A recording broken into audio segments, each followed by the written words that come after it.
NSS camp போகலாமா நண்பர்களே வாங்க. Hey Coimbatore, this is Coimbatore smile clear. NSS camp நாங்கள் கிளம்பிட்டோம் கைஸ். ஸோ ரொம்ப நாள் ட்ரீம் வந்து என்எஸ்எஸ் கேம்ப் போகணும்னு. ஸோ அதே மாதிரி நாங்களும் ஜாலியாக வைப் பண்ணி கிளம்பிட்டோம். ஸோ இதுக்கு பர்மிஷன் கொடுத்த எங்கள் காலேஜ் மேனேஜ்மெண்ட்டுக்கு ரொம்ப நன்றி. ஸோ ஜாலியாக ஃபன் பண்ணிட்டு போயிட்டு இருந்தோம். ஆடியோலாம் உங்களுக்காக காட்டுறேன். ஸோ அப்படியே வந்து வேன்லலாம் ஃபன் பண்ணிட்டு அப்புறம் வந்து ஒரு பேக்கரியில் ஸ்டாப் பண்ணாங்க. அங்கே ஜூஸ் எல்லாம் வாங்கி குடிச்சிட்டு செமையாக வைப் பண்ணிட்டு இருந்தோம். நீங்கள் எத்தனை பேர் என்எஸ்எஸ் கேம்ப் போயிருக்கீங்கன்னு கீழே கமெண்ட் பண்ணுங்கள். அப்படியே கிளைமேட்டும் சூப்பராக இருந்தது கைஸ். எனக்கு சூப்பராக வைப் பண்ணிட்டு இருந்தேன். ஸோ இவர் பேர் தான் ஏஜென்ட் முகேஷ்.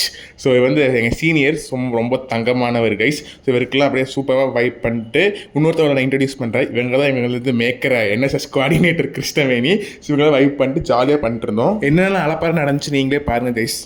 நீங்கள் பசங்க பாடி கேட்டிருக்கீங்களா? இப்போ கேட்க போகிறீங்க, செம்ம வைப்பாக இருக்கும், கேளுங்க.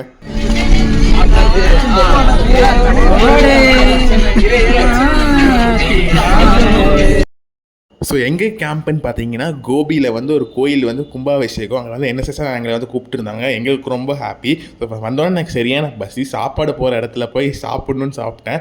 தக்காளி சாப்பாடு சூப்பராக இருந்ததுங்க. கேசரிலாம் கொடுத்துருந்தாங்க, அமேசிங்காக இருந்தது. அப்படியே சாப்பிட்டு நாங்களும் ஜாலியாக இருந்தோம். ஸோ என்எஸ்எஸ் வந்து எத்தனை பேர் இருக்கீங்க, நீங்கள் இந்த வீடியோவில் பார்க்குறவங்க என்எஸ்எஸ் இருக்கீங்கன்னு கீழே கமெண்ட் பண்ணுங்கள். ஸோ அப்படியே வந்து எங்கள் கிளாஸ்மேட்ஸில் இவன் பேர் யஷ்வந்த். ஸோ என்னென்ன க்ரீம் மூஞ்சி போடணுமோ எல்லா க்ரீமும் போடுவோம். ஸோ இவன் வந்து ஜிம்முக்கு போகிறேன்னு சொல்லிட்டு நல்லா ஸ்வீட் சாப்பிட்ருக்கான். ஸோ நான் அடுத்த வீடியோவில் என்னென்ன நினச்சேன்னு காட்டுறேன். தேங்க்யூ.